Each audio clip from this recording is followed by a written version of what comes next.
Hello everyone, this is Jorge from Herrera Studio.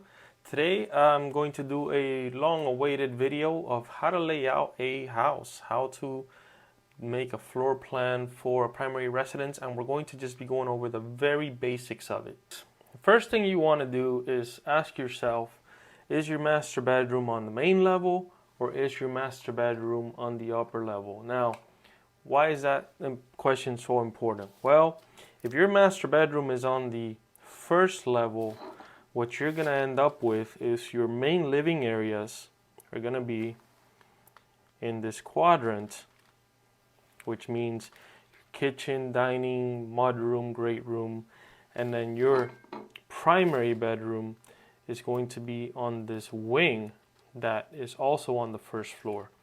Now what that means is that you're going to need more frontage, because with your setbacks, your property setbacks, you're going to need a lot more frontage to accomplish something that is a master on main.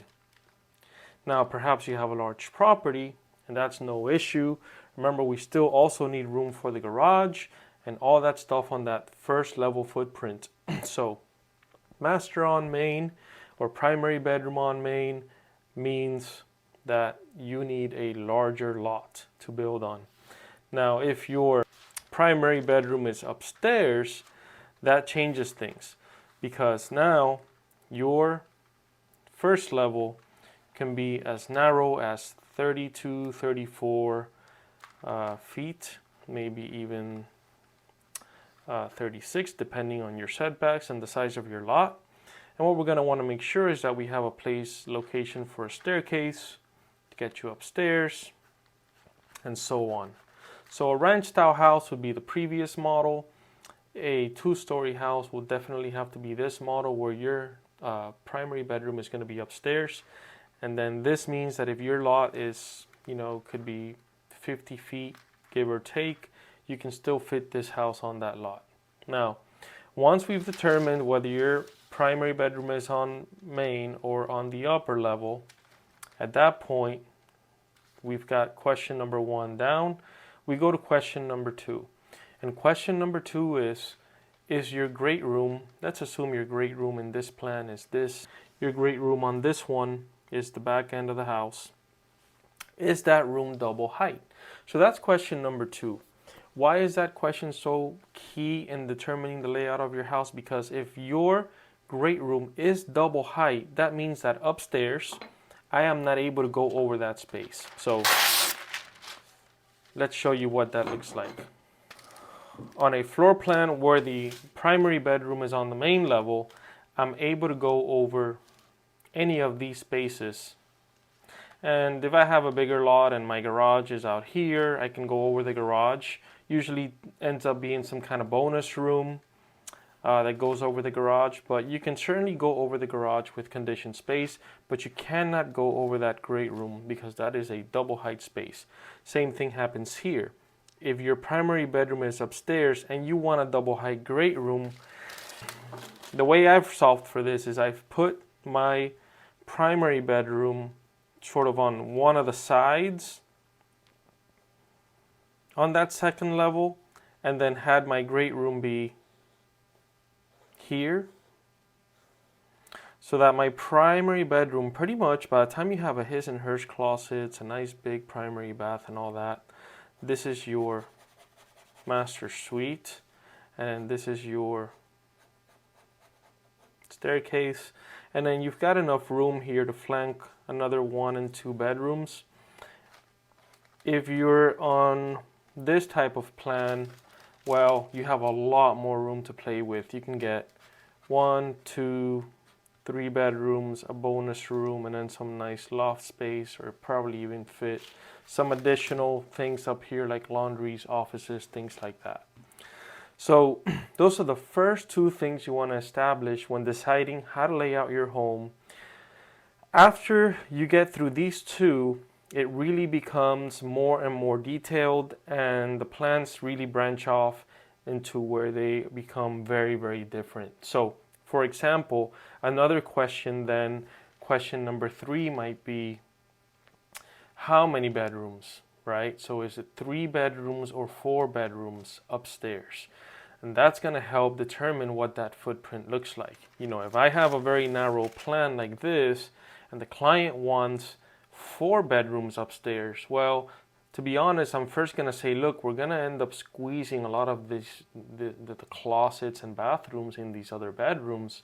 But if they insist, well, yeah, there's a way, you know, if you had a garage somewhere down here up in the front of the house, or you know, you could fit that other bedroom up over that garage space. So it can work. There are ways to do it. But at this point, I may also say, well, now then we don't have a double height, right? So we don't have a double height great room. We can get bedroom number 3 over here. So now we've got a 4-bedroom home on this side, a 4-bedroom home here, and the question number 3 really continues is, how many bedrooms do you really want? Do we need a basement? So do we need that 4th and 5th bedrooms? Is the bedroom on the main level, right? So on the main level, was there a bedroom here? And is that maybe an in-law suite? Is there an office space? Right? Do we need office space? Is there a formal dining? Well, if you have a formal dining, then you can't have that office space here. So that office space then maybe becomes, instead of the in-law suite, this becomes kind of a flex room. So you can have that office double up as a guest bedroom. So really, you can do a lot with a very narrow footprint. Just to give you an idea, here we're looking at a 50-foot lot, total width in the front, where the house width is, I found it to be somewhere minimum 33 feet, just to get the staircase in there with the bedroom and such, kitchen, all that stuff. And then lengthwise, it probably is going to land somewhere between 60 to 65 feet. So this does end up being kind of a rectangular plan. We don't want to go too far into the backyard. We want to make sure we have patio space, pool space, things like that. Whereas this one could be anything greater than that, right? So assuming that your primary bedroom is going to be at the least, I'm saying at the least, is going to want to be 16 feet wide, you're probably going to have about another 32 feet of width here, right? So already we are looking at 48 feet for the footprint alone. This could come down some. We could squeeze things in, working that, but you're assuming 10-foot setbacks. Here you're looking at a 68-foot lot.